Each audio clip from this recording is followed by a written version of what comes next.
Hi, my name is Abigail Zanti. Thank you so much for joining me today while I present my speech, diving right into it. We know that a lot of celebrities, such as the Kardashians, indulge in a lot of cosmetic work and plastic surgeries. But with a little bit of money today, anyone can have the Kardashian experience, and many people are starting to take advantage of that. I know me personally, as I have my lips done, I have lip filler, and then I've also had Botox off and on since I was 18.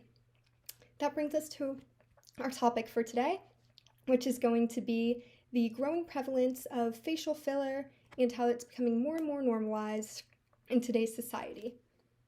This is going to be my outline for the speech. I'm going to be driving into the background of what filler is, why you would get it, followed by trends showing the growth over the past few years, and then ending with um, possible results, both positive and negative. Diving right into what is filler. So, it's called dermal filler as it's injected under the skin to add volume to certain areas of the face. One of the most common brands these days is Juvederm. Juvederm states on their website that they are FDA approved for the use in anyone over 21 to add more volume to specific areas of the face. They list these areas as lips, nose, cheekbones, jawline, under the eyes, and any other areas you'd want to add volume to. So, why do people get these procedures? It can come for a variety of reasons, including boosting their self confidence, accentuating features that they already have, or even easing aging and getting rid of lines that have already formed. So, this has been growing a lot over the past couple of years, as shown by the American Society for Plastic Surgery. They reported that between 2019 and 2022, in a variety of studies on the growth of these procedures, that plastic surgery in general increased by 19%. But our topic, dermal fillers, increased by a whopping 70%, showing that this is a big trend that is really growing. And in just 3 years, there was a huge 70% increase in the amount of people getting dermal fillers. 23 million, over 23 million people got dermal fillers in 2022. Where you live, as well as your age and um, your gender, also affect this. So, women are most likely to get filler as they make up 94% of the amount of people who get it, though men should not be discredited, as between 2019 and 2022, again, the percentage of men getting non surgical work increased by 200%. People between the age of 40 and 54 are also more likely to get this work, as they make up 46% of all non surgical cosmetic procedures. Living on the West Coast in the mountain region, inclusive of Oregon, Washington, California, Arizona, Nevada, and Colorado, also makes up the largest percent geographically of people getting minimally invasive cosmetic procedures in the US, because they make up 29% of this.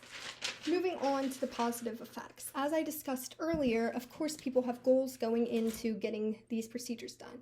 My goals for mine were common to many other people's, as I wanted more volume in my lips, as well as to make them a little more symmetrical and just define the shape.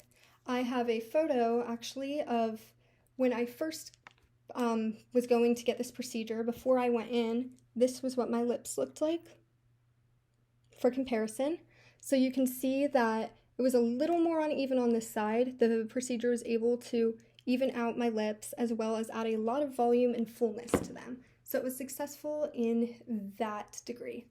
I was happy with mine, as well as many other people, as Juvederms reported that 98% of people who use their product to get lip augmentations are happy after 3 months. Another woman who also got her lips done, Erica Rimingler, she said that immediately after, she was just so confident. She felt she was able to smile and she wasn't insecure anymore about something that had constantly bothered her. She even said she wanted to wear red lipstick to draw attention to this change. She was so happy about it. Unfortunately for her, this moves us into our negative effects, as she went so far with her filler that she got so much in her nose that it broke down the cartilage in her face, as well as leaving permanent scarring under her eyes and just negatively just destroying her self-confidence and bringing about a lot of other mental health issues for her because she went overboard on this. So this is always a possible effect down the line. Other negative side effects that Juvederm actually lists on their website, the common ones include bruising, swelling, discoloration, and pain, and possible itchiness. I had most of these when I first got my filler done. I have a photo for reference. You can see that my lips were extremely swollen and bruised. They were about triple the size that they are now. So once this lasted about 2 weeks, and those side effects are very real. It was very painful, but they are not permanent. But what is permanent is other rare side effects that Juvederm also lists on their website, including permanent scarring, such as what Erica experienced, or even loss of vision and strokes. To close, I just want to review how I've discussed the background on what filler is, why you would get it, and how it is becoming so much more prevalent, as well as possible results that people can experience from it. It is clear that filler is only going to become more and more relevant in society as it is continuing to grow. So before I close, I'd just like to leave the audience with the last thought of taking in all the information I've presented today to formulate your own opinion on how this affects society and is going to continue to affect society. Before I leave, I'd like to ask if there's any questions from the audience for me regarding my presentation. If not, thank you so much.